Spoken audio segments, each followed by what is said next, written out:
근데 미크라라는 히브리 단어에 어떤 뜻이 있냐면은 드레스 리허설이라는 뜻이 있습니다.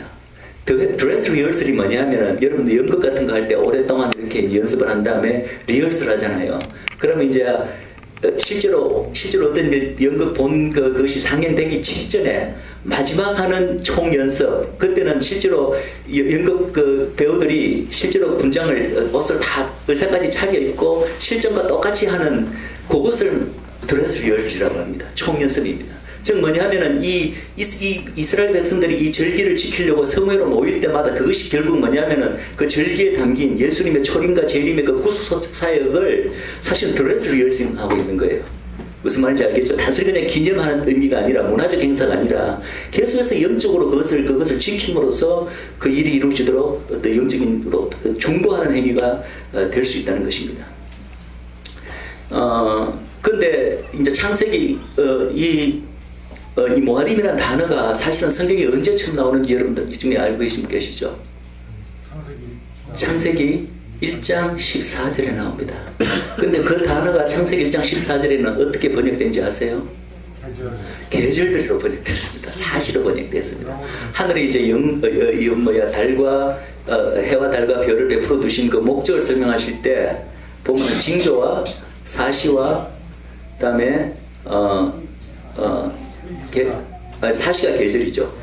그 다음에 때와 연하를 이루기 위해서 하셨다. 물론 이제 그 해와 달과 별이 창조된 것은 하나님의 칼렌더, 하나님께서는 모든 것을 여호와의 칼렌더에 맞춰서 하나님의 일을 진행하시는 거 여러분 다 알고 계시죠. 그래서 칼렌더를 결정해 줘야 되잖아요. 그래서 하나님께서 우리 인간들에게 여호와의 칼렌더가 어떤 것을 알리기 위해서 해와 달과 별을 사용하세요. 이제 기본적으로는 유대력, 이제 흔히 유대력이라고 부르고 성경력이라고 부르는데 사실은 지금 지키고 있는 유대력은 성경력하고는 약간의 차이가 있어요. 그 차이 대신은 제가 혹시 좀 이따 나중에 설명드릴 텐데 어쨌든 그것을 알 수 있도록 베풀어 두신 게 해와 달과 별인데 그런 용도뿐만 아니라 칼렌더를 결정하기 위해서 날을 결정하고 날 같으면 저녁부터 시작해 그 다음날 저녁까지 그죠? 달도 결정하고 해도 사실은 한 해가 유대력으로는 어떤 해는 보면은 12달이 한 해가 되고 어떤 해는 한 달, 윤달을 끼워 넣어서 13달이 한 해가 됩니다. 그런 것까지도 미리 지금은 그냥 전 세계 유대인들이 자기들만의 어떤 수학적 통계적 방법에 의해서 미리 정해진 칼렌더에 따라서 그렇게 지킵니다. 그렇지만 성경적으로 보면은 그렇게 지키는 게 아니라 하늘의 해와 달과 뿐만 아니라 심지어는 이스라엘의 그 자연의 조건까지도 이용하셔서 하나님께서 정확하게 달도 새로 정하고 해도 정하도록 그렇게 되어 있습니다. 그래서 그것을 성경력이라고 그러는데 그 성경력과 유대력이 거의 비슷한데 약간의 묘한 차이가 있어요. 그래서 지금 전 세계 사람들이 지키고 있는 유대력이 그 날짜가 사실은 하나님의 성경력과 정확하게 일치 않을 수도 있고 어떤 경우는 한 달간 차이가 나기도 합니다. 그래서 그런 차이가 있기는 있는데 어쨌든 기본적으로 하나님께서는 이 모든 구속사를 하나님의 그 성경력에 계시하신 대로 그 칼렌더에 맞추어 이루시는데 그것을 위해서 해와 달과 별을 두셨다고 되어 있는데 더 중요한 것은 그 앞에 뭐가 있냐면은 징조와 사시로 되어 있다는 것입니다. 징조는 이제 히브리 말로 오스라고 이제 발음이 맞는지 제가 히브리를 제가 정식은 안 했기 때문에 발음이 맞는지는 모르겠습니다. 말 그대로 사인, 하나님께서 어떤 구속사적인 일을 행하실 때 그 일이 있기 전에 미리 어떤 징조로서 하늘의 별과 달을 두셨다는 거예요. 그래서 누가복음의 21장에 보면 마지막 때 하늘에 1월 성신의 징조가 나타날 것이다. 하나님께서 이 천체를 이용하셔서 하나님께서 어떤 큰 일을 행하실 때 징조로 천체를 이용하신다는 것은 성경에 분명히 이야기하고 있습니다. 여러분 이거하고 혹시 하나님께서 금하신 하늘의 별과 달과 그래서 이용해서 소위 점성술이라는 게 있죠. 영어로는 디비네이션이라고 하는데 그거는 금하셨을 뿐만 아니라 악한 것으로 하시고 그것을 행하는 사람들을 다 죽이라고 하셨잖아요. 그거하고는 구분하셔야 돼요. 이 하나님이 이를 정신을 이용해서 하늘의 징조를 우리에게 주시는 것하고 점성술하고는 어떤 차이가 있습니까? 본래 사단이 하는 일이 뭐죠? 하나님이 선하신 목적으로 창조한 것을 항상 왜곡시키고 비틀어서 나쁜 그 본래의 목적대로 다른 목적으로 사용하는 게 그게 사단의 것이 아닙니까? 그렇게 함으로써 애초에 선한 것 자체를 아예 다 우리는 무시하게 만들어내는 거는 우도 우리가 범하는데 이게 또 똑같습니다.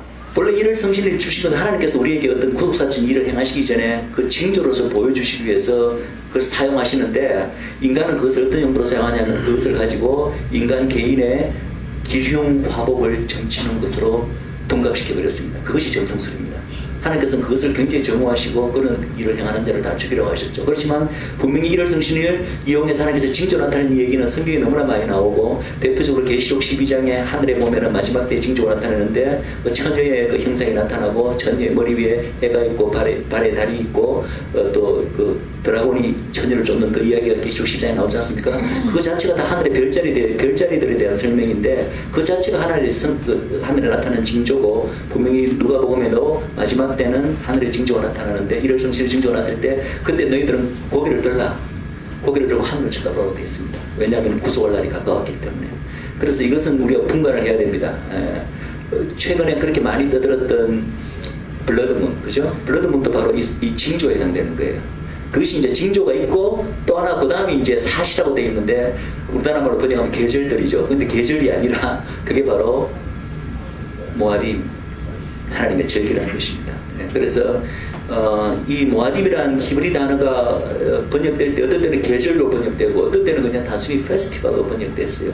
물론 이 절기를 셀레브레이션 할 때 그것이 그 민족의 하나의 페스티벌적인 요소를 지니는 건 사실이지만, 그것을 그냥 페스티벌로 번역해버리면 너무나 그 절기가 가진 본래의 뜻을 못 살리고 그냥 희석시켜버리는 그런 번역이라는 거죠. 그래서 그것이 잘못된 거라고 저는 믿습니다. 그리고 사실은 이제 신약 성경은 우리가 알다시피 헬라어로 적혔잖아요. 헬라어에 이러한 그 절기라는 그 모아딤이라는 뜻을 가진 어떤 가장 비슷한 단어가 있다면 그게 바로 카이로스라는 뜻입니다. 그래서 사도 바울도 때와 시기에 대해서 너희가 슬기없이 업근해왔을 때, 그때 때와 시기로 번역된, 우리나라 말로 번역된 그 헬라어 단어가 카이로스와 크로노스입니다. 그래서 크로노스는 인간의 시간을, 쉽게 말해서 인간의 시간이라고 보면 되고, 카이로스는 하나님께서 미리 행할 시기로 하나님께 딱 정해놓은 하나님의 때, 그것을 카이로스로 번역하는데, 그 헬라어의 카이로스라는 단어와 이 히브리어의 절기에 해당되는 the divine appointed time, 이 모아딤이라는 것과 사실은 뜻이 가장 가깝다고, 상통하다고 생각하시면 됩니다. 그래서 그 데살로니가 후세 이 사도 바울이 때와 시기에 대해서는 너희 데살로니가 교인들에게 쓸 필요가 없다, 그러면서 그것을 제대로 알고 지키는 자들에게는 주의 날이 도적같이 임하지 않는다고 되어 있는 거예요. 왜 그러냐면은 때와 소식에 대해서는 너희들이 쓸 것이 없다고 한 이유가 뭐죠? 그것을 너희들은 몰라도 된다는 뜻으로 그 말한 건가요? 그게 아니라 반대죠. 내가 그것에 대해서 너무나 너희들에게 많이 가르치고 이야기했기 때문에 그것을 굳이 다시 내가 이때 강조할 필요가 없다는 거예요. 그래서 너희들이 그것을 제대로, 왜냐하면 때와 소위 그 크로노스에는 하나님의 그 시간표, 계획표가 다 담겨 있지 않습니까? 절기처럼. 그래서 그것을 미리 다 알고, 그것을 프랙티스하고, 그것을 정말 이해하고, 기도하고 깨어 기다리는 자들에게는 주님의 오심이 벌써 그것을 통해서 우리는 다 예측되는 것이기 때문에, 주님이 오셨을 때 서프라이즈, 깜짝 놀랄 일이 없다는 거죠. 없기 때문에 주의 오시는 날이 도적같이 임하지 않게 되는 거죠. 그죠? 깨어있는 자들에게는 주의 날이 지금 도적같이 임하지 않습니다.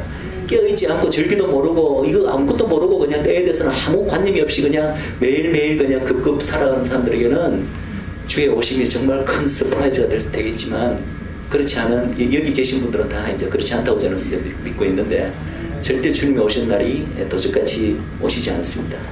단지 그 오시는 날짜와 시간을 우리가 모를 뿐이지만, 그러나 또 징조도 주셨고, 이런 것들이 보면은 우리는 항상 그 날과 시간은 모르지만은 시즌을 알게 되어 있다는 거예요. 주님의 뜻이, 성경에 나타난 뜻이, 왜 주님이 오실 때 이 많은 징조들을 다 우리 상세하게 제자들에게 다 말씀하시냐 하면은, 그때가 가까웠을 때 그것을 알라고, 그때가 가까웠음을 알고 우리로 하여금 깨어서 기도하고 대비하고 있으라고 그 징조를 주신 거예요. 그래서 우리는 날짜는 정확하게 알지 모르지만 시즌은 알아야 되고 알 수 있도록 하나님께서, 예수님께서 다 우리에 말씀하셨다는 것입니다.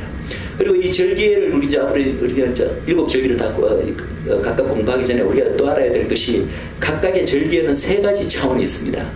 3가지 차원이 이렇게 다 밀접하게 연관이 되어 있습니다. 자, 첫 번째 차원은 뭐냐면은 바로 농경적 차원입니다. 이 모든 이스라엘 절기들은 농경적 의미를 지닐 수 있도록, 그러니까 농경적으로 또 이렇게 지킬 수 있도록 어떤 의식과 연결이 되어 있습니다. 근데 그 농경이 어디의 농경이냐면은 바로 이스라엘의 농경이에요.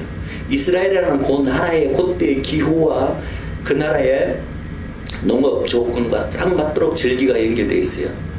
근데 놀랍게도 이제 이 농경 차원이 아니고 그 다음 이제 차원이 뭐냐면 역사적 차원입니다. 그래서 절기가 성취될 때, 우리 이제 성취된다는 표현을 쓰는데 이 마치 예언이 성취되듯이 절기도 성취되는데, 절기가 성취될 때 항상 세 단계로 성취가 된다는 거예요. 세 차원의 성취가 있습니다. 농경적 성취가 있고, 그 다음에 역사적인 성취가 있습니다. 역사적인 성취가 이제 이게 뭐 다른 말이 아니라 절기가 처음 이스라엘에게 주어졌을 때, 즉 모세 때 다 주어졌잖아요, 그죠? 모세 때 주어졌을 때 이 절기와 연관해서 어떤 역사적인 사건이 있었는가?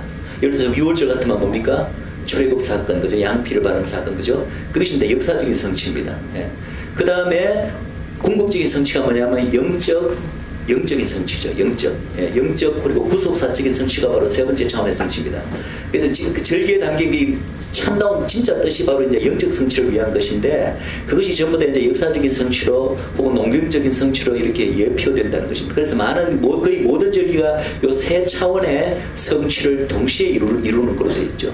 동시에 이루는데 이 세 차원의 성취가 서로 간에 밀접하게 서로 간에 연관이 되어 있다는 것입니다. 그래서 예수님께서 이제 특히 초림으로 이루신 그 봄절기를 보면은 예수님께서 이 절기를 얼마나 정확하게 이루시냐 하면은 영적인 의미만 이루실 뿐만 아니라 이제 우리가 보겠지만 그 날짜까지도 정확하게, 절기가 돼 있는 그 날짜까지도 정확하게 이루셨을 뿐만 아니라 그 날짜 하루 안에 시간까지도 정확하게 지키셨어요. 그래서 예수님께서 이 봄절기를 이미 성취된 그 소위 오순절까지 그 절기를 보면 너무나 정확하게 성취가 되어 있기 때문에, 제 말은 영적인 의미, 우리가 보통 영적인 의미만을 강조하잖아요. 그래서 영적으로 6월절은 예수님께서 이제 어린 양의 보혈로 십자가에 죽으신 게 이제 영적으로, 그건 누구나 다 동의하는 건데, 그 정도만 우리가 그냥 절기의 성취를 여기고, 절기가 얼마나 날짜까지 시간까지도 정확하게 주님께서 지키시는가는 우리가 제대로 주의를 기울이지 않으면 그것을 발견을 못하거든요. 근데 진짜 알고 보면 그렇게 정확하게 지키셨다는 거예요.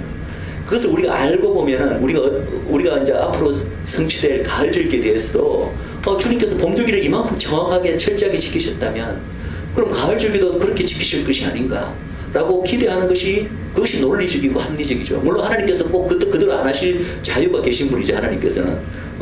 그렇지만 우리는 상식적으로 생각해 볼 때, 논리적으로 합리적으로 생각해 볼 때, 가을 절기도 이만큼 하나님 주님께서 오실 때는 이렇게 정확하게 성취하실 것임을 우리가 알 수 있습니다.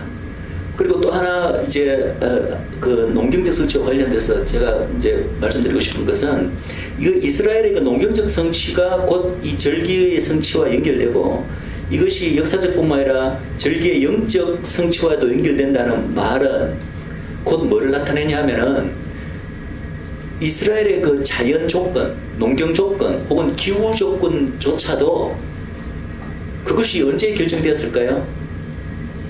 창세전에 이미 천지 만물 창조 때 이스라엘이라는 그 땅의 기후와 농경 조건, 1년에 수확을 몇 번 할 것인가, 이런 모든 농경 조건이 그때 결정되었을 거 아닙니까?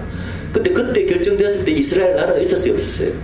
없었죠. 이스라엘 나라에 모세 때가 되어서 탄생했기 때문에, 그보다 수천 년 전에 하나님께서 천지 만물 창조하실 때 벌써 하나님의 그 구속사가 그 땅, 이스라엘 땅의 그 농경 조건과 기후 조건과 딱 맞아 떨어지고 영적인 의미도 통하도록 되도록 이미 이스라엘 민족이 생기기도 전에 그때 벌써 이스라엘 자연과 기후를 그때 조성해 놓으셨다는 거예요.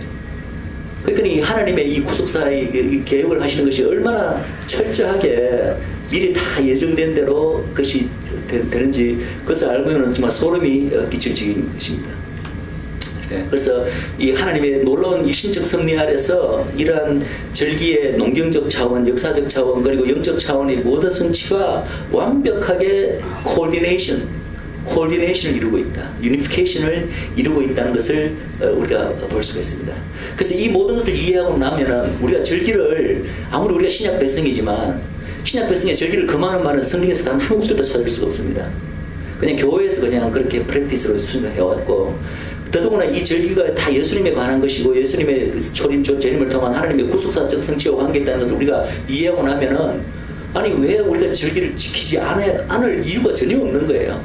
물론 이것을 절기를 지킴으로써 하나님의 백성이 되고 이것을 지켜야 뭐 구원받고 이것을 지켜야 하나님 앞에 의로워지게 된다. 이렇게 주장하는 것은 또 다른 문제예요. 그것은 그렇게 하지 말라고 이미 우리 사도행전이나 신약 성경을 보면은 그렇게 하지 말라고 사도 바울이 분명히 이야기했어요. 그래서 그거와 연결시킬 필요는 없지만은 당연히 하나님을 사랑하고 하나님의 이 땅에서 이루실 구속사적 계획이 이루어지도록 계속 중보해야 될 하나님의 백성이 그것이 그대로 담겨있는 줄기를 셀리브레이션 하는 것은 너무나 그것은 마땅하고 당연한 거예요. 그래서 일단 그것을 절기를 이스라엘 자손에게는 영원한 규례라고 말씀하셨고 각각의 처소에서 대대로 지키라고 말씀하셨고 성경에서 그것을 한 번도 폐지한 적이 없다. 그것을 지금 폐지됐다고 주장하는 몇 개의 그렇게 해석되는 구절들이 있습니다. 지금 시간이 없어서 그 구절들 다 오늘은 그건 못 다루겠어요. 제가 다 지금 절기하기에도 지금 시간이 급하기 때문에. 근데 그 구절들은 다 꼭 그렇게 그 폐지된 것으로 해석될 필요가 전혀 없는 구절입니다. 그것은 얼마든지 다르게 해석될 수 있는 구절이기 때문에 제가 결론적으로 말씀드린다면 성경에서 절기에 대해서 그것을 대해서 우리 신약 성도는 관계가 없다, 지킬 필요가 없다고 해석되는 그런 몇 개의 그 주장되는 구절들은 사실은 성경적 근거로 될 수 없다. 그것은 전혀 그렇게 해석되는 것이 맞지 않기 때문에 그걸 지금 미리 말씀드립니다.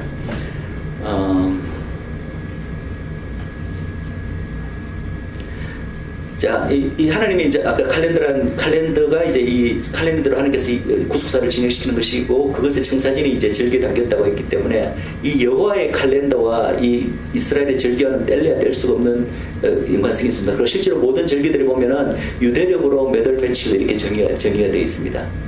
그 중에 이제 하나 이제 초실적으로 약간 다른데 나머지는 다 그냥 몇 월 며칠이라고 분명히 나와 있어요, 성경에. 그런데 이제 제가 아까 이 유대력과 성경이 말하는 그 성경에 약간의 차이가 있다고 말씀드렸죠, 그죠? 그래서 제가 하나 예를 말씀드릴게요. 날이 시작되는 것은 해가 질 때부터 저녁이로부터 새로운 하루가 시작되는 걸 우리가 다 알고 있습니다, 그죠? 달은 어떻게 시작하느냐 하면 매달 달이 시작될 때 그 첫째 날을 뭐라고 부릅니까? 우리가 월삭이라고 그러죠, 그죠? 월삭을 어떻게 결정한지 아십니까? 지금 유대력은 한 달에 한 날짜가 딱 정해져 있어요. 한 달에 뭐 29일이다, 30일이다 딱 정해져 있는데 사실은 성경적으로 보면은 그것이 미리 정해진 게 아니라 매달 결정이 돼요. 어떻게 결정되냐면은 두 명의 증인이 월삭일 때는 완전히 달이 안 보였다가 달을 관측을 합니다. 어디서? 예루살렘에서. 지구의 다른 지역도 아니고 예루살렘에서 달을 관측해서 초승달 아주 희미하게라도 육안으로 봤을 때 한 명의 증인 가지고는 안 되죠. 항상 두 명의 증인이 필요합니다. 그래서 그 두 명의 증인이 그걸 보면은 그때 이미 해가 졌기 때문에 예루살렘 성문이 닫혀가 있죠. 예루살렘 성으로 달려가갖고 문을 두드립니다. 그러면 성 위에서 그 보초등이 무슨 일이냐 묻고 달을 봤다고 이제 하면은 그 두 명의 증인이 그걸 보고 일차적으로 보초가 실제로 받는가를 그 위에서 확인한 다음에 상해드린 공회에다가 알립니다.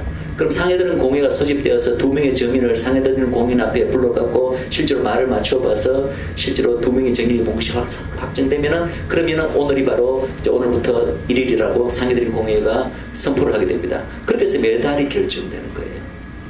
그래서 어떤 달은 보면은 29일이 한 달이 될 수 있고 어떤 달은 30일이 한 달이 될 수 있습니다.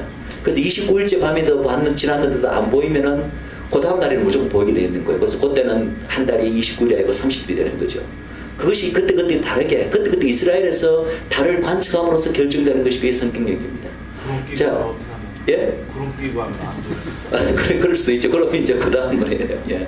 30일 넘어가는 거 아니에요? 그렇죠. 바로 그런 이유 때문에 나팔절을 사실은 월삭에 지내고 있잖아요. 나팔절은 본래는 하루인데 이틀을 이 사람들이 지냅니다. 혹시 놓쳤을까봐 제대로 못 봤어.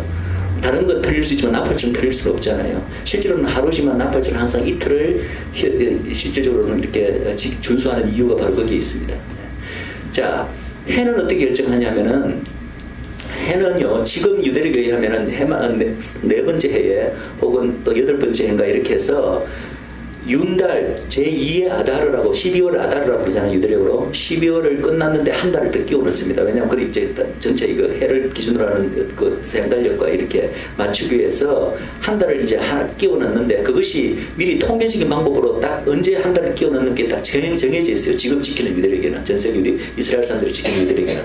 그런데 성경적 유대력은 성경적 달력에서는 그런 식으로 해를 결정하지 않고 어떻게 결정하냐면은 소위 아빕이라는 그 개념인데, 여러분 옛날 유대력의 지금은 정오를 다 니산이라고 부르고 있지만 그것은 바벨론 포로 이후로 바벨론에서 온 단어 명칭입니다. 바뀐 것이고, 모세 때는 그 달을 어떻게 불렀나요? 아비벌이라 불렀습니다. 니산월이 아니고. 니산월은 바벨론 포로 이후로 부르기 시작했는데, 그 아비벌이, 그 아비비라는 그 뜻이 뭐냐면은 보리와 관계 있습니다. 더더구나 이스라엘에서 자라는 보리. 이스라엘의 보리가 이제 12월 그 유대력으로 12월쯤 되면 보리가 익어갑니다. 익어가서 이 사람들이 12월 아달월 마지막 날에 보통 유대 사람들이 이제 그때 보리에 나와서 보리에 익은 상태를 점검을 합니다. 그때 익은 상태 중에서 아빕 단계로 익은 게 있어요. 이 아빕 단계로 보리가 익는다는 것은 완전히 익은 단계도 아니고 설 익은 단계도 아니고, 그렇지만 아빕 단계에 익은 보리는 이렇게 풀에 거슬리고 나면은 거기서 알맹이가 나왔을 때 먹었을 때 먹을 수가 있는 것이 아빕 단계입니다. 그래서 이것이 성경적으로만 나왔는데 사실 현대 그 보테니스트 그 식물학자들이 공물학자들이 현대적으로 연구를 해보니까 실제로 보리에 그런 아빕 단계가 있다는 걸 좀 알았습니다. 예. 저희 어렸을 때 그렇게 먹었어요. 아, 그랬어요? 예, 예. 그래서 이스라엘에서 이 아빕, 12월 말에 봤을 때 이 보리가 아빕 단계를 익었으면 그 말은 뭐냐면은 그때 이제 뭐라고 해가 지고, 달이 지고 난 다음에 첫 월삭이면은 그게 바로 새해 아빕을 1월 1일이 시작되는 겁니다. 그런데 어떤 해는 가보니까 12월 말에 딱 가서 점검했는데 아직 보리가 아빕 단계가 아니에요. 그게 하나님의 사인입니다. 올해는 한 달 윤달을 한 달 더 끼워 넣어라. 그러면 한 달 제2의 아달월이 끼워지는 거예요. 그러면 그 한 달 지나는 동안에 무조건 보리가 있게 되어 있습니다. 그렇게 해서 이 성경적으로 해와 달과 이 해가 새로운 해가 시작되는 것조차도 철저하게 하나님께서 이스라엘 자연을 중심으로 해와 달을 이용할 뿐만 아니라 이스라엘 자연의 이 보리 이거하는 것까지 증거해서 그때그때 하나님께서 정해주게 되어 있는데, 이게 왜 지금의 유대력으로 그냥 통계적인 방법으로 미리 딱 정해진 날짜로 그렇게 바뀌어버렸냐 하면은 바로 AD 70년에 이스라엘이 로마에 의해서 멸망해버린 것과 관계가 있습니다. 멸망해버리고 전 세계로 유대인들이 다 흩어져 버렸잖아요. 그럼 흩어져 버렸을 때 유대인들은 어디에 있든 세계 어디 있든지 간에 같은 날을 정해서 절기를 지켜야 되는 거 아닙니까? 그죠? 근데 각각 전 세계 시간대도 다 다르고 어떻게 같은 날을 절기를 지키나요? 더더구나 날을 정하는데 달을 정하고 새로운 해를 정하는데 그 모든 게 이스라엘 땅에서 달을 봐야 되고, 이스라엘 땅에서 보리 상태를 조금 해가 정해지는데 이스라엘 땅 유대인들이 없잖아요. 전세계 흩어져 버렸기 때문에. 그래서 AD 4세기에 사내들인 공회가 열려서 그 당시 할렐인가 그 의장이 우리 이래서는 안 되겠다. 우리가 이제 이스라엘 땅에 그때 가서 해와 달과 해를 매 결정할 수 없기 때문에 전 세계 모든 유대인들이 공통적으로 날을 정해서 어떤 날을 이제 절기를 지키도록 하기 위해서 수학적 통계적인 방법으로 이제 매해마다 어떻게 하자 이렇게 정한 게 바로 지금 지키고 있는 유대력입니다. 그래서 실제로 성경력과 유대력이 큰 차이는 안 날 수가 있지만은 많은 경우 한 달까지 차이 나는 경우도 있습니다. 대표적인 경우가 바로 이제 이번에 왜 그 블러드문이라 해서 2회 연속 6월절 초막절 6월절 초막절 블러드문이 왔잖아요. 그게 이제 예수님 이후로 지금 5번째가 6번째인가 7번째 이제 그게 있었다고 보는데, 사실은요 이번에 어떤 분이 이제 그 제가 개인적으로는 아직 베리파이를 못 해갖고 그분 주장에 의하면은 이번에 온 이 블러드문은 2회 연속이 아니라 사실은 3회 연속 6월절 초막절 6월절 초막절 6월절 초막절인 거예요. 근데 왜 사람들이 그럼 2회 연속이라 했냐면은 그게 바로 이 아비벌과 관계가 있습니다. 벌써 몇 해 전에 그때 이제 그 연말에 그때가 2012년인가 그래, 연말 13년으로 넘어올 때 그때 실제로 이스라엘이 다시 보리를 재배하잖아요. 그때 보면은 보리 익은 상태가 아직 아비비 단계에 이르지 않았어요. 그래서 그다음 이제 해로 바로 니산 1일로 넘어가서는 안 되고 그때 이미 윤달을 성경적으로 한번 끼워 넣어야 된다는 거예요. 근데 유대력으로 지금 통계적으로 정한 건 한 뭐 그때는 끼워 넣을 때가 아니고 한 해가 늦게 윤달을 끼워 넣은 거예요. 그러니까 그해 한 해는 2013년에는 칼렌더가 한 달씩 다 차이가 나게 됐다는 거예요. 성경력과 유대력 사이에 한 달을 미리 끼워 넣었어야 되는데 안 끼워 넣고 1년 있다가 한 달을 끼워 넣는 바람에 한 달 차이가 나죠, 그죠? 근데 그때 제대로 성경력에 따라서 끼워 넣었다면은 2013년 역시도 6월절 초막절에 블러드문이 있었다고 그 사람이 주장을 합니다.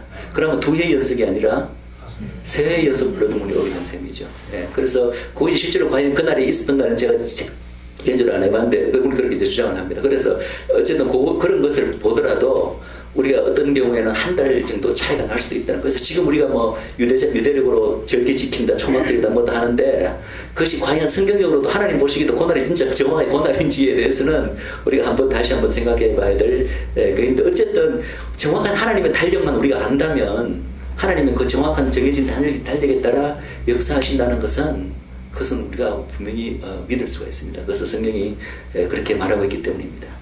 자, 그렇다면 이제 한번 우리 이제 봄절기부터 시작해서 벌써 12시가 되어버렸네요.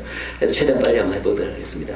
자, 봄절기는 흔히 이제 예수님의 초림으로 성취되었다고 하는 것들인데, 자, 6월절 하겠습니다. 6월절. 사실은 이 재림 때의 성취도 좀 남아있다고 우리가 이야기를 할 수 있습니다. 특히 6월절도 그렇고 6월절의 의미, 초실절의 의미, 그리고 이 오순절의 의미가 초림의 성취로만 끝나는 것이 아니고 재림 때의 성취가 저는 역시 남아있다고 생각합니다.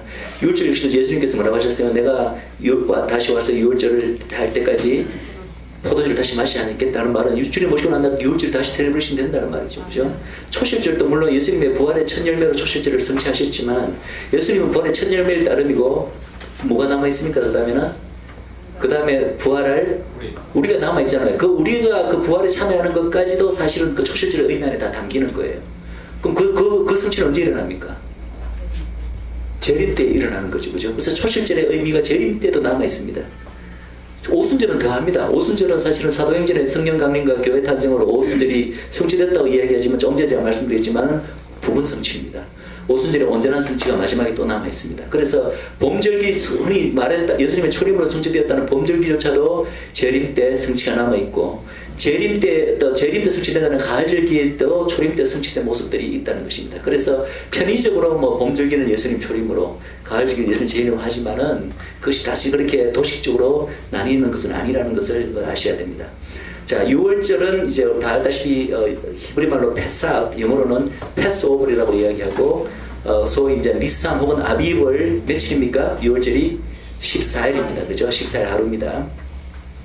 근데 이제 사실 그 당시 그 요스푸스라고 유대인 유명한 그 역사가의 그 기록에 본다면은 예수님 그 동시대에 살았던 그 헬라에 살았던 유대인 그 역사가인데 이 사람 예수님이 믿지는 않았지만 이 사람이 남긴 역사서는 굉장히 정확한 것으로 일반 세속학자들도 그 정확성을 인정하고 많이 인용을 하는 사람인데 이 분의 이 책에 의하면은 예수님 살아 당시에 이 사람이 지금 목격한 거죠. 예루살렘의 6월절에 양이 몇 마리 죽었냐면은 왜냐면 6월절 양은 대제사장만 잡는 게 6월절이 아니지 않습니까? 모세 때 보면 어땠습니까?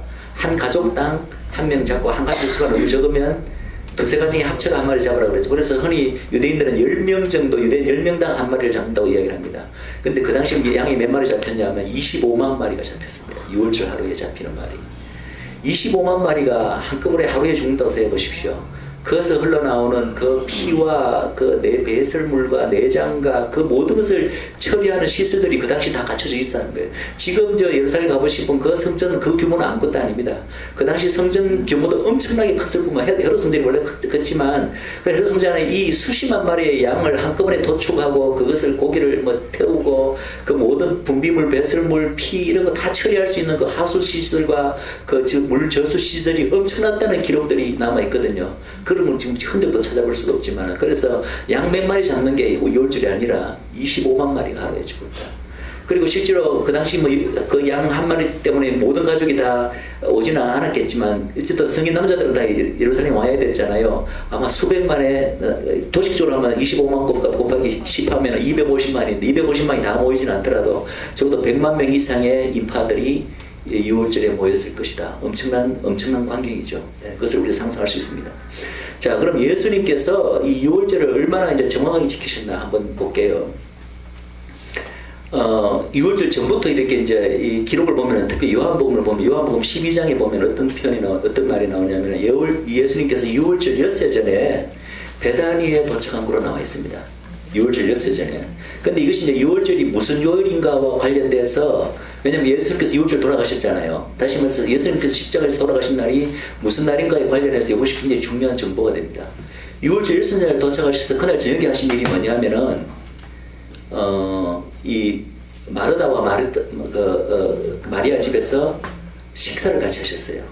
나사로 집이죠, 그죠? 그 식사하시던 유명한 그 마리아의 그 향유를, 옥합을 깨고 향유로 먹는 사건이 그때 있습니다. 그 요한복음 12장에 기록되어 있습니다. 자, 그렇다면 그 식사가 사실은 많은 사람들이 이제 해석하기를 그것이 아마 샤밧 식사일 것이다. 금요일 저녁에 먹는, 유대인들은 금요일 날 모여서 이렇게 친구도 초청하고 해서 그날 식사를 굉장히 중요하게 여기잖아요. 그날 요한복음 12장에 기록된 그 사건, 그 저녁 식사가 바로 샤밧 식사일 거라는 거죠. 자, 그렇다면 그게 이제 금요일, 샤밧 식사라고 하는 그날이 금요일이라는 거예요. 6월절 엿새 전이면은 8일이죠, 그죠? 식사일 6일 전이면은 8일이잖아. 8일이 금요일이면 식사일이 무슨 요일이 됩니까? 금요일 8일이 금요일이면 14일은 목요일이 되죠, 목요일. 그래서 이게 한 가지 클루가 주어집니다. 그죠? 자, 그리고 이제 가만 보시면은 이게 이제 왜 식사도 이제 금요일을 볼 수 있지만은 요한복음을 이제 다시 따져보면 절대 그런 일들이 있었고, 그 다음 날에 대한 기록이 어떻게 되겠냐면은, 그 다음 날에, 유대인들이 예루살렘에서 내려와서 이 나사로를 죽이려고 모인한다는 이야기가 나옵니다. 왜냐하면은 나사로 부활했잖아요. 그래서 어떻게든지 그것을 어떻게 증거를 없애려고 나사로를 죽이려 모의하러 예루살렘에서 내려왔다라는 얘기가 저는. 그래서 그것이 아마 그 다음 날 이제 있었던 일로, 이제 우리가 저희 니산 9일 날 있었던 일로 기록돼 있고, 그 다음에 그 이튿날이라 되어 있습니다. 그 이튿날이면 다시 며칠이죠? 그러면은 니산 10일 날이죠, 그죠? 니산 10일 날에 바로 예수님께서 낙이 타고 예루살렘 동문으로 입성합니다. 입성할 때 사람들이 어떻게 하죠? 호산나, 호산나, 찬송을 해도 주의 이름으로 오시는 이라고 이제 어린아이들과 나르던 여인들이 환영하는 사건을 우리가 다 잘 아시잖아요. 그죠? 낙이 타고 입성하신 날. 우리는 교회에서는 그날을 통상 이제 언제로 얘기합니까? 예수님 낙이 타고 동문으로 입성하신 날을 그것을 정료주일날이라고 하죠. 정료주일. 그래서 주일날 실로 지키잖아요. 근데 그거 사실 맞는 것 같아요. 왜냐하면은 금요일이 샤밧 식사고, 그 다음날 유대인들이 죽이려고 목사하고, 다시 그 다음날이 10일이거든요. 그래서 니산 10일이 바로 주일이 됩니다. 우리 편으로 주일이지만 사실은 유대적 표현으로는 주 첫날이죠. 주 첫날 니산 10일날 예수님께서 입성하셨다는 것입니다. 그런데 이 니산 10일날 예수님께서 양을 타고, 나귀를 타고, 양을 탄 게 아니라 나귀를 타고 예루살렘 입성하신 것조차가 바로 6월절의 성취와 관계되어 있습니다. 우리 모세 때 그 6월절에 그 처음에 이제 주어졌을 때 그 하나님의 명령을 보면 니산 10일날 뭘 하는지 아십니까? 양을 6월절 잡을 양을 미리 취합니다. 1년 된 흠없는 어린 양이나, 사실 우리 쉽게 말해서 우리 양이라고 표현하지만 출애굽기에 보면은 양 혹은 염소라고 되어 있습니다. 그래서 염소도 보통 어린 양으로 표현됩니다. 그래서 1년 된 양이나 염소 가운데 이제 바쳐질 흠없는 것으로 선택을 하는데, 그것이 택해지는 날이 바로 니산 10일 날입니다. 그래서 유대민족이 그때 이후로 어떤 프랙티스를 했냐 하면은, 이제 성경 나오는 건 아니고 유대문헌에 다 나오는 것 때문에, 해마다 니산 11일 날이 되면은 대제사장이, 그 민족의 대제사장이 이제 6월절 어린 양으로 이스라엘 민족 전체를 위해서 바쳐질 어린 양을 취하는데, 그것을 어디서 취하느냐면은 바로 베들레헴에 그 양들을 키우는 목장이 있었습니다. 그 목장에서 어린 양을 실제로 대제사장이 취해서 예루살렘으로 데리고 옵니다. 근데 그 베들레헴에 취해진 그 목장이 어디냐 하면은, 저는 이제 김은영 감독님의 그 책을 보고 저도 이제 처음 알았는데, 그분이 이제 이렇게 유대문헌을 하면서 연구를 해보니까 거기가 바로 예수님 처음에 탄생하셨을 때 들의 목자들이 양을 치울 때 가브리엘 천사가 나타난 바로 거기래요. 근데 더 놀라운 사실은 그게 그 사건이 우연이 아니라, 사실은 그 목장 자체가 존재한 게 벌써 수천 년간 거기서 존재하면서 그 어떤 그 예언이 전해 내려왔냐면은, 앞으로 장차 이스라엘의 메시아가 오실 텐데, 메시아가 오시게 되면은 그 메시아가 태어났을 때 제일 첫 번째 소식을 그 목장에 전해질 거라는 그 예언이 벌써 있어 왔다는 거예요.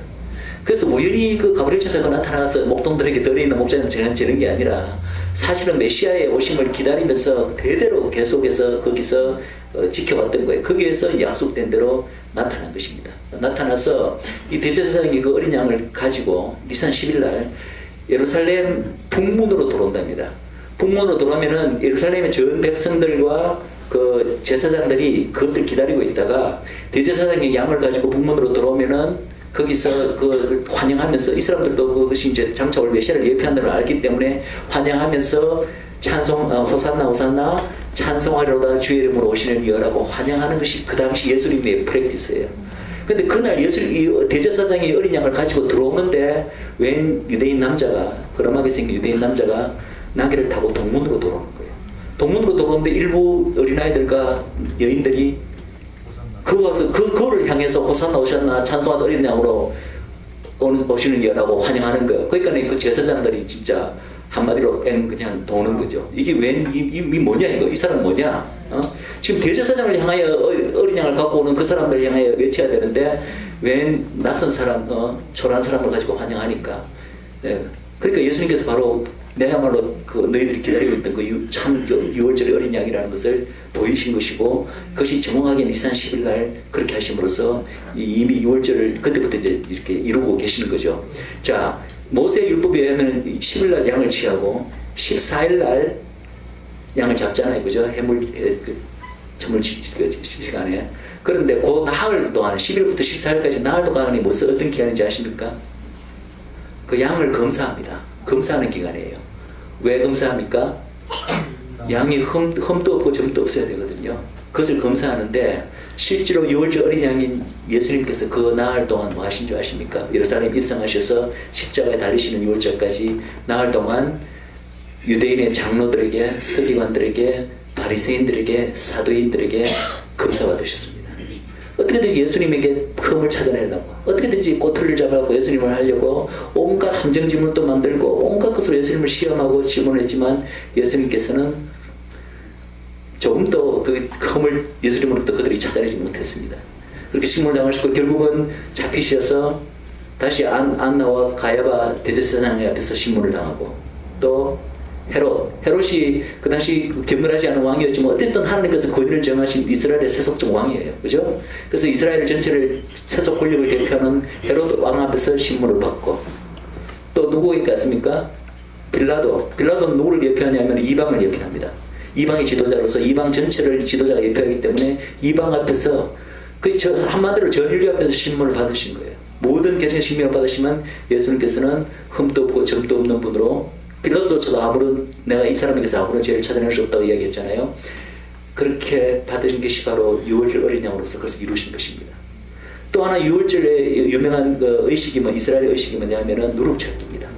그래서 이 사람들은 누룩을 절대 그 기간 동안에는 6월절 기간 동안에는 눈에 띄어서도 안 되고 누룩이 있는 자는 이스라엘에서 끊어지려 되어 있고 그래서 누룩을 하고 실제로 6월절 날 당일 날에는 6월절 찾기 그 의식을 치릅니다. 그래서 치르는데 예수님께서도 사실은 그 기간 동안에 뭘 하신지 아십니까? 이스라엘 사람들은 누룩을 찾아서 온 집안을 청소를 하잖아요. 예수님께서는 아버지 집을 청소하셨어요. 아버지 집에서 누룩을 제하셨습니다. 그 사건이 뭐죠? 성전 청소 사건. 그래서 그것은 아버지 집에서 예수님께서 누룩을 제하신 사건입니다. 그래서 그것조차도 다 6월절의 성취와 관련이 있습니다. 자, 그래서 이제 6월절 그렇게 이루셨고 6월절 전부터 그렇게 이루셨고 마침내 6월절 밤에 그리고 이제 6월절 시작될 때 예수님께서 이제 14일이 언제 시작되냐면은 우리 서양달력으로서는 사실 13일 저녁부터 14일이 시작되잖아요. 그때 시작될 때 드신 게 뭐냐면은 소위 말하는 마지막 그 제자들과의 마지막 만찬입니다. 그래서 그 만찬이 테크니컬하게는 6월절에 들은 거지만 사실은 6월절 식사는 아니에요. 6월절 식사는 언제 6월절 식사가 있냐면 좀 이따 자세히 말씀드리면 6월절 식사는 6월절이 끝나고 14일이 끝나고 난 다음에 그 다음 날이 뭡니까? 15일 무교절 첫날이죠. 그죠? 첫날이 저녁 시작되잖아요. 그때 무교절 첫날 저녁 때 먹는 게 바로 6월절 식사입니다. 그것을 6월절 식사 세대라고 부릅니다. 왜냐하면 6월절 양을 잡는 날이 그 전날 2월절 잡기 때문에 해지기 전에 양을 잡아서 그 요리를 해서 해지고 난 다음에 저녁을 먹잖아요. 모세 때 당시에도 그랬어요. 그죠? 그래서 그날 밤에 이제 이거 유월절 식사를 하고 그날 밤에 장자들이 다 죽고 새벽에 이제 새벽녘에 이제 출애굽한 사건이 그때 있잖아요. 그래서 실제로 유월절 식사는 유월절을 먹는 게 아니라 유월절 끝나고 그 다음날 목요일 테크니컬하게는 목요일 첫날 시작되는 그 저녁에 먹는 거예요. 근데 예수님은 스스로 어린 양으로 죽고 난 다음에 자기 식사를 하실 수 없기 때문에 사실 죽기 전에 이제 유월절 시작되는 그 저녁에 일찍 하루 다른 사람들 유월절 식사보다도 하루 일찍 이제 제자들과 식사를 한 것이 마지막 만찬입니다. 그래서 마지막 만찬을 했지만 이 마지막 만찬 자체가 굉장히 유월절적인 요소를 많이 가지고 있어요. 그래서 혹시 이 가운데 유월절 그 유대인들이 2000년간 수천 년간 지켜왔던 이 유월절 식사에 대해서 아마 강의를 들으신 분들도 계신지 모르겠는데 유월절 식사에 대해서 좀 공부를 하셨나요? 이 가운데? 식사 따로 공부는 안 했어도 거기 그냥 교회에서 하는 데를 참석을 해봤어요. 이 유월절 식사를 보면요, 유대인들이 지켜온 식사를 보면은 그 출애굽기에 나온 식사는 간단합니다. 뭐 양의 고기를 먹고 정강이 뼈, 그다음에 썬나물 먹고 그 허리띠를 메고 급하게 먹는 정도 얘기밖에 없는데 사실은 유대인들이 지켜오는 그 유월절 식사를 이제 자세히 이렇게 보면은요 깜짝 놀랍니다. 그 안에 전부 다가 예수님이에요. 그러니까 이게 다 성경에는 안 나오는 것들로 이 사람들이 관습적으로 지켜왔는 건데 이월절 식사도 그렇고 또 혹시 여러분들 관심을 가지시면 유대인 그 결혼식 그 예식을 여러분들이 이제 연구를 하시고 공부하시면 그것도 보면 전부 다 예수님 복음이고 예수님이에요. 그래서 이 사람들 깨닫지는 못할 뿐이지 아직까지 유대인들은 대부분 자기들이 수천년 지켜는 유대인 그 이월절 식사에 그것이 예수님을 의미한다는 걸 좀 모르고 있어요. 혼인잔치도 마찬가지입니다. 모르고 있을 뿐이지 그것 자체가 다 예수님의 그 나타내는 것인데 그걸 모르면 우리가 뭘 알 수 있냐면은 이 이스라엘이라는 민족이 정말 하나님께서 특별한 어떤 하나님을 알리기 위해서 하나님의 구속사를 알리기 위해서 세계 만방의 구속을 위해서 특별히 정한 민족이라는 걸 알 수가 있어요. 그들에게는 성경이 주어졌고 성경으로만 하나님의 뜻이 계속 계시된 게 아니라 사실은 성경 외적인 어떤 요소도 이게 하나님으로 선택한 민족이기 때문에 하나님으로부터 왜냐하면 하나님으로부터 지품 계시가 오지 않았다면 식사라든지 혹은 이 사람들의 결혼 예식에 그렇게 예수님을 예표하는 것들이 본인도 모르고 있는 가운데 그 많은 것들이 담길 이유가 없는 거예요. 그렇지만 이제 그래서 우리가 분명히 인정해야 될 것은 이 민족들이 하나님께 선택받은 민족으로서 뭔가 성경 외적으로도 계시를 많이 받은 민족인 사실이지만 그러나 항상 이 성경 외적인 것에서 뭐가 많이 들어가 있냐면은 비성경적인 잘못된 것들이 많이 포함되어 있다는 게 중요한 거예요. 그렇기 때문에 사실은 예수님께서 오셨을 때도 이 사람들이 성경이 없는 소위 바벨론 포로 이후에 첨가된 인간의 소위 유전, 전성이 잘못된 것이 워낙 많고 그것이 토라와 어긋나는 것이 많았기 때문에 그렇게 예수님께서 그들을 질타를 하고 교정을 했지 않습니까? 왜냐하면 메시아의 본분이 뭐냐면은 토라의 참뜻을 와서 밝혀주고 가르쳐줄 수 있는 자가 메시아거든요. 그것이 바로 유대인들이 가져왔던 전통적인 메시아상이에요. 예.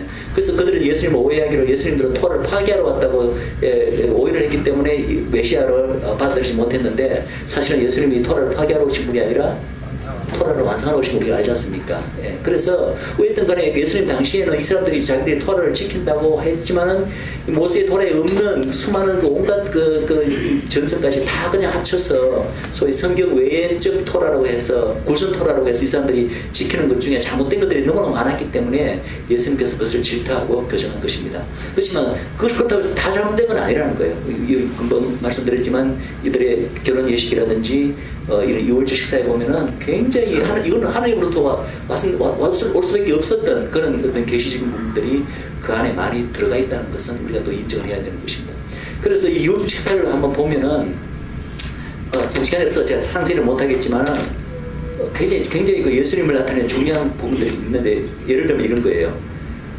그때 먹는 이 사람들의 빵이 뭔지 아시죠?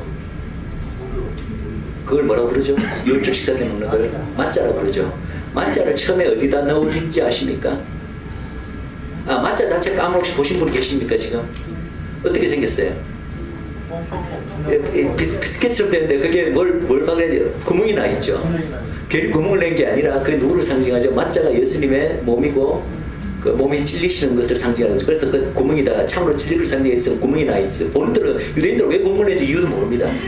그냥 그렇게 지켜왔어요. 뿐만 아니라 어떻게 되어 있습니까? 줄이 이리 쭉쭉 나 있죠. 그 줄은 뭘 예표합니까? 예수님의 채찍자국 예표하는 거죠. 그죠? 그 다음에 맞자가 처음에 담겨 나올 때 그 용기가 세 칸으로 나뉘는 거예요. 왜 세 칸인 거 아십니까?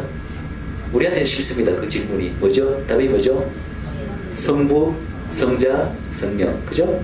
근데 유대인들은 그 이유를 모르고 이 사람들은 어떻게 해석하냐면은 아브라함의 하나님, 이삭의 하나님, 야곱의 하나님 이렇게 해석한답니다. 자, 그런데 더 재밌는 것은 이제 식사 때 그 빵을 나눠 먹는데, 그 맞자를 나눠 먹는데, 어디 빵을 꺼내냐면 가운데 빵을 꺼내요. 가운데 위치가 어디죠? 성자죠, 그죠? 성자, 성부, 성자. 가운데 위치를 꺼내서 예수님 항상 중심에 계세요. 그것을 반으로 쪼갭니다. 쪼개갖고 나머지 반은 나눠서 먹고 나머지 반은 어떻게 하는지 아십니까? 세마포로 싸서 숨겨 놓습니다. 그게 뭘 의미하는지 아시죠?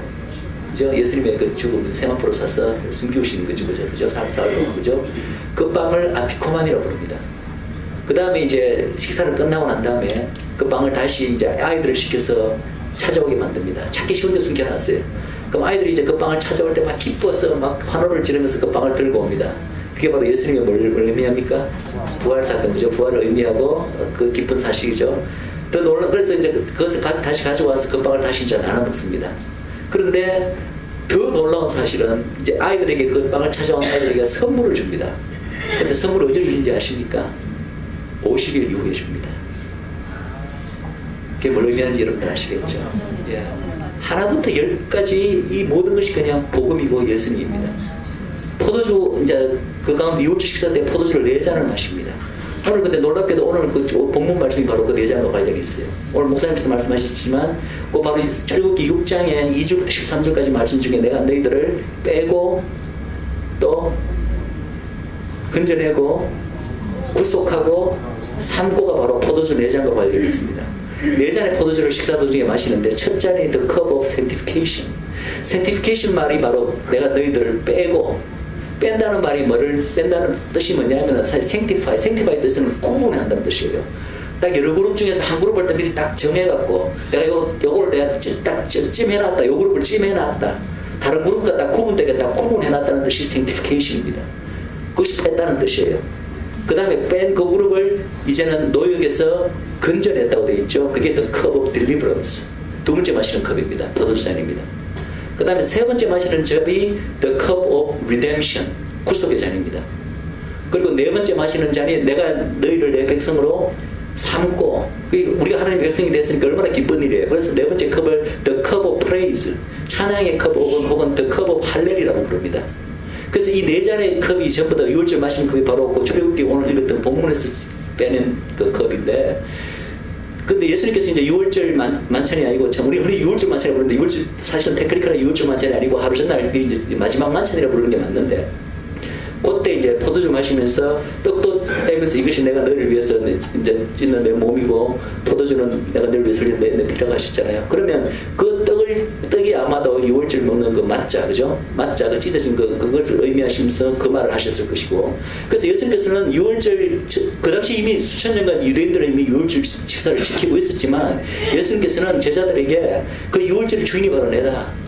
그래서 유월절에 그 담긴 너희들이 먹는 빵과 그 맛자와 그리고 마시는 포도주의 그 진짜 주인이 누군지 아느냐, 그 진짜 의미가 뭔지 아느냐, 그것이 바로 나를 가리킨다는 것을 갖다 친히 메시아로서, 왜냐면 메시아 본 뜻이 뭡니까? 그분의 이스라엘 메시아 해야 될 일이 그 참 뜻을 밝히는 거죠. 토라에 담긴 참 뜻을 밝히는, 왜냐면 그분이 살아계신 토라가 그분이 자체이기 때문에. 그래서 그 일을 하신 거예요.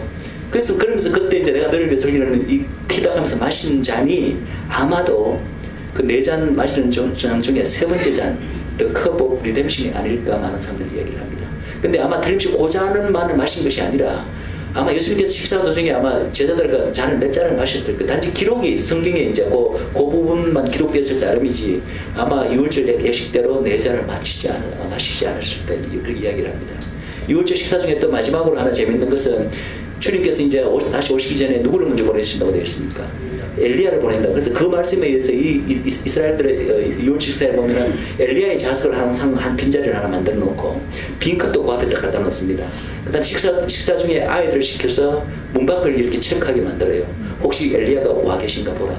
그럼 이제 아이들이 문 밖에 나가서 이제 확인을 하면 당연히 아무도 없죠. 그럼 올해는 안 오실 모양이다. 내년에 오실 모양이다. 그래서 그 엘리야를 기다리는 그 잔과 그 자리를 항상 마련하는 게 바로 6월절입니다. 그래서 6월절에 지금 제가 이제 중요한 거 몇 가지만 말씀드리는데 세세한 것까지 하나부터 열까지 다 예수님이 하는 것입니다. 근데 어쨌든 예수님께서 이제 이 잡히시던 날 밤에 시작되기 전 잡히시기 전에 이 드셨던 이 식사가 아마 6월절에 그 의미를 밝히시는 그 식사인데 테크니컬하게는 그 이스라엘 사람들이 이제 먹던 곧 6월절은 보다 하루 빨리 드셨다는 걸 제가 말씀드리는 것입니다. 자, 그리고 난 다음에 이제 어떻게 되시죠? 밤에 이제 땀방울이 핏방울이 될 때까지 겟세마네 동산에서 기도하시고, 그 겟세마네 동산 또 그 겟세마네의 의미가 뭔지 여러분들 아시죠? 이 가운데 아시는 분 계실 텐데, 기름을 짜내는 곳입니다. 무슨 기름이죠? 올리브이죠. 올리브 자체가 이스라엘을 참 의미하고, 올리브 중에 올리브 참 이스라엘이 누구십니까? 예수님이죠, 그죠? 그래서 올리브 참 이스라엘의 그 올리브인 이분이 정말 기름을 짜듯이 기도한 곳이 바로 겟세마네인데, 바로 기름을 짜내는 곳이라는 뜻이죠. 그 자체가 우연이 아니라는 걸 여러분들이 아실 것입니다. 기도하시다가 잡히시고, 이제 새벽녘에 그렇게 다시 몸 받으시고, 자 보세요. 그 다음에 이제 십자가에 달리시는데, 달린 시간이 성경에 몇 시로 나옵니까? 제 3시, 지금 시간으로는 오전 9시. 그 시간이 무슨 시간인지 아십니까? 바로 대제사장이 잡는 6월절 양을 성전 틀에 매다는 시간이 바로 정확하게 3시입니다. 그 시간에 달리셨어요. 그 다음에 이제 3시에 달리셔서 6시까지 계시다 6시에 어떤 일이 발생한지 아십니까? 전 천지가 어두워집니다. 암흑이 찾아옵니다. 무슨 일이 일어나는지 정확히 모르지만 저는 개인적으로 해가 졌다고, 그날은 하루 해가 좀 일찍 졌다고 믿고 있습니다. 그래서 완전히 하금 찾아왔다가 3시간이 지나고 다시 밝아졌죠, 그죠? 3시간 지났을 때가 제 9시, 지금 시간으로는 오후 3시. 그때 예수님께서 돌아가셨습니다, 그죠? 돌아가시는데 그 시간이 무슨 시간이냐? 바로 이스라엘 대제사장이 양을 잡는 시간입니다. 같은 시간에 예수님께서 돌아가셨어요. 그러고 난 다음에 예수님께서 돌아가시기 직전에 하신 말씀이 무엇입니까? 다 이루었다.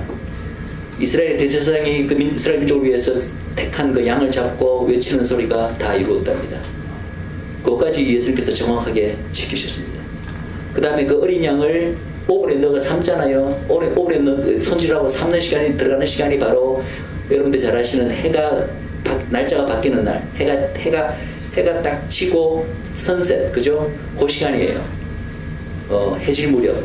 그걸 히브리 말로 에레브라고 부른다고 제가 들었습니다. 에레브, 그죠? 그 시간에 어린 양이 들어가는데 그 시간에 예수님께서 바로 무덤에 묻힌 시간이에요. 예.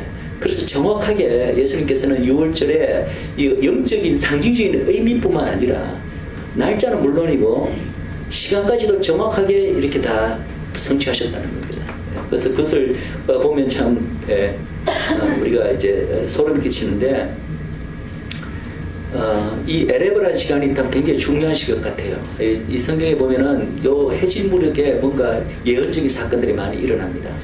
예수님을 예표하는 구약적 존재 중에 하나, 많은 분들이 그렇지만 특별히 이삭이 그렇고, 왜냐하면 아브라함이 이삭을 모리아산에서 바칠 때가 했잖아요. 그 이삭이 리브가를 만날 때 여러분 그 광경 기억나십니까? 그때가 언제냐면 저녁 무렵입니다. 해질 무렵. 히브리 말로 에레브 시간입니다. 이삭이 리브가를 만나는 것은 바로 예수님께서 그분의 신부인 우리를 만나는 것과 연관의 예언적인 그림입니다. 그런데 그 시간이 에레브라는 것입니다.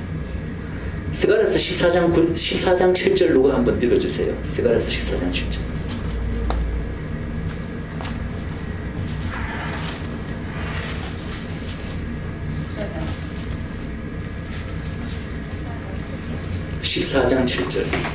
여호와의 예수는 한날이 있으니 낮도 아니요 밤도 아니라 어두워 갈 때에 빛이 있으리로다.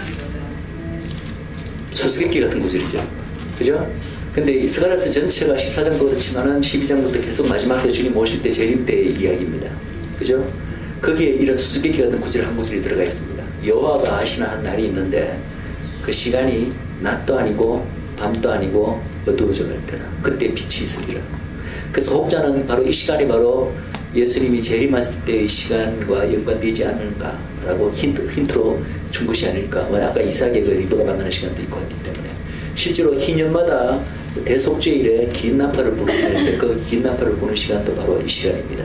그래서 예수님의 재림과 관련이 있기 때문에 혹자는 이것을 예수님의 재림이 아마 그 시간이 아닌가라고 이렇게 추측하기도 합니다. 그래서 우리는 확실하게는 말할 수 없죠. 그런 걸 알 수 없으니까 성경에 그런 클루들이, 실마리들이 주어져 있다는 것입니다. 그래서 이 시간이 굉장히 중요한 시간인 것은 사실인 것 같아요. 어린 양이 이렇게 오븐에 들어가는 시간이기도 하고. 지금 12시 반이라서 한 10분만 제가 더 하고 마칠까요? 6월절 요거 마치고. 예.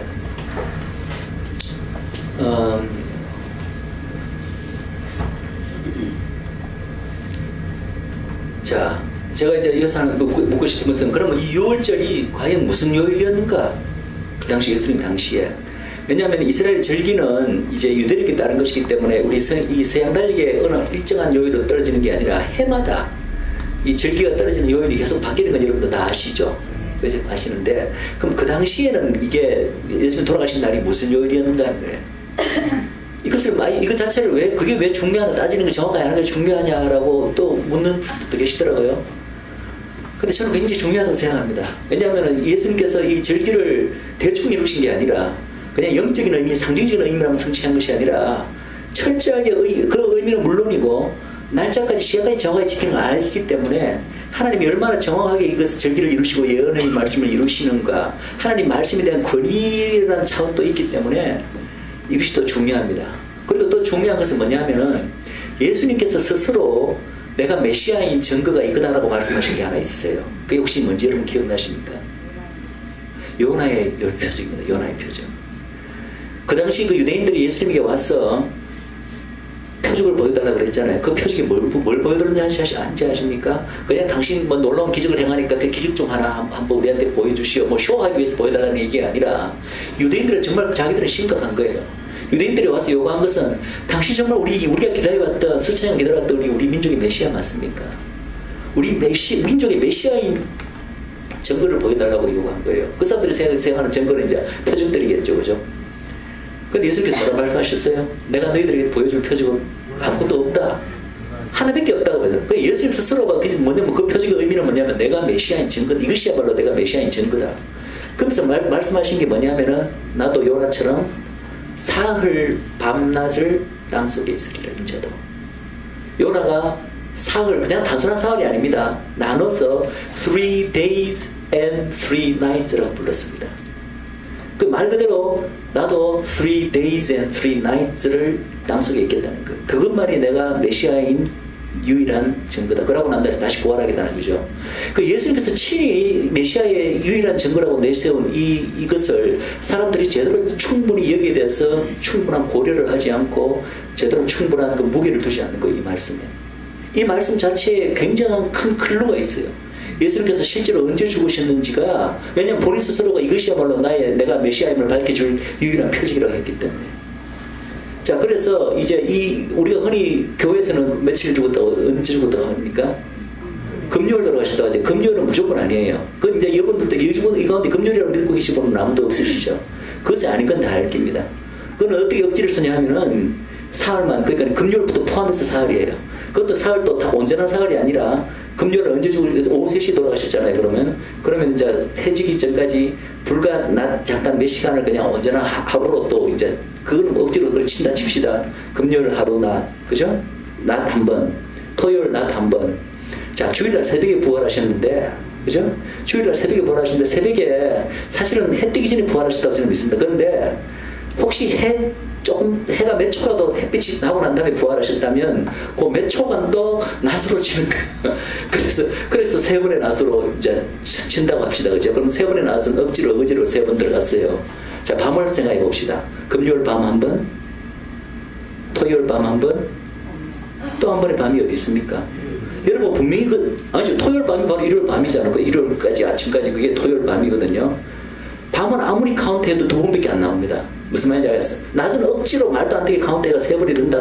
왜냐하면 분명하게 그냥 막연하게 사흘이라 그러지 않으시고 3번의 낮과 3번의 밤이 지난 후에 내가 부활하겠다고 하셨거든요. 연하의 표적으로. 그것을 말 그대로 진짜 그대로 여러분들 진짜 그대로 말을 그냥 리틀리 받아들이서 생겨요. 말씀을. 예수님께서 특별히 강조해서 하신 말씀이기 때문에 그것을 충분히 거기다 웨이트를 줘야 됩니다. 그 말씀에 3번의 낮이 있어야 되고 3번의 밤이 있어야 되는 거예요. 근데 금요일 밤은 어떻게 의지를 써도 어떻게 3번의 낮은 끼고 넣어도 3번의 밤은 아무래도 안 나오지 않습니다.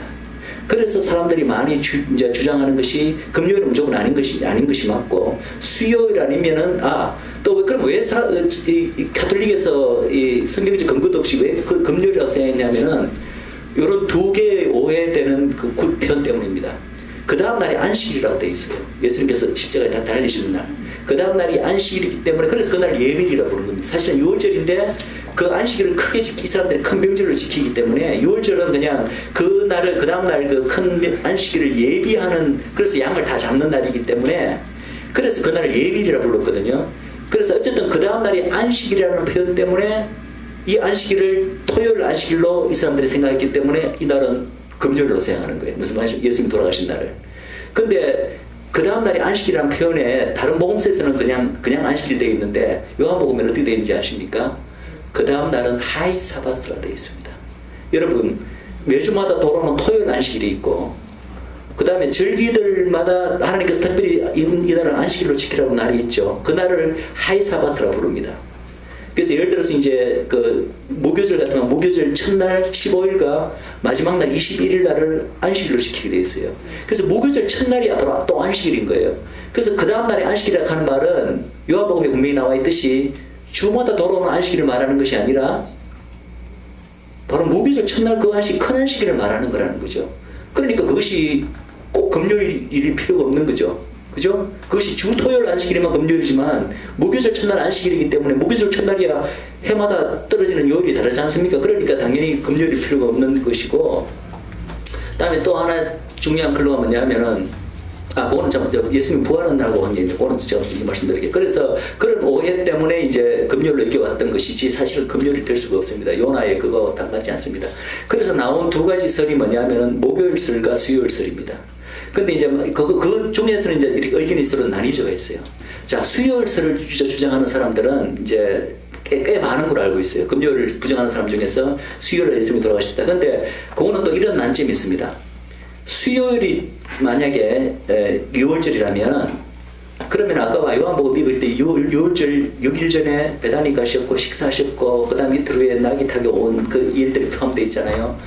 만약에 수요일이 6월절이라면 어떤 결과가 나오냐 하면은 니산 10일 즉 양을 취하고 대제사장이 양을 가지고 예루살렘으로 돌아온 날이 무슨 요일이 되어버리냐면은 주일이 아니라 안식일이 되어버립니다.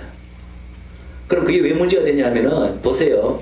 이스라엘 백성들이 얼마나 안식일을 철저히 지키시는지 여러분들 이스라엘 가보신 분들은 아실 겁니다. 그럼 옛날에 더 했겠죠. 근데 그 안식일 날 전 백성이 나와갖고 막 제대로 몇 발짝 걷지도 않는데 거기서 막 나귀를 타고 들어오고 예수님도 실제로 나귀를 타고 들어오고 거기에 막 호산나 부르고 환영하고 깔고 종이나무 가지로 흔들고 이런 일을 안식일을 했다는 거예요. 그거 좀 말이 맞지 않습니다. 예. 그날이 안식일이라면 얘기가 안 맞고 안식일 다음 날 소위 우리가 모르는 주 첫날에 그 일이 일어나야 그게 말이 맞습니다. 그래서 수요일설은 그런 난점이 하나 있고 다음에 수요일설이 그러면 또 어떤 난점이 있냐면은 아까 요나의 그거와 이제 얘기를 다 해볼게요. 자, 수요일 돌아가셨고 주일날 아침에 부활하셨다면은 밤은 한번 이제 밤부터 할게요. 밤은 수요일 밤 한번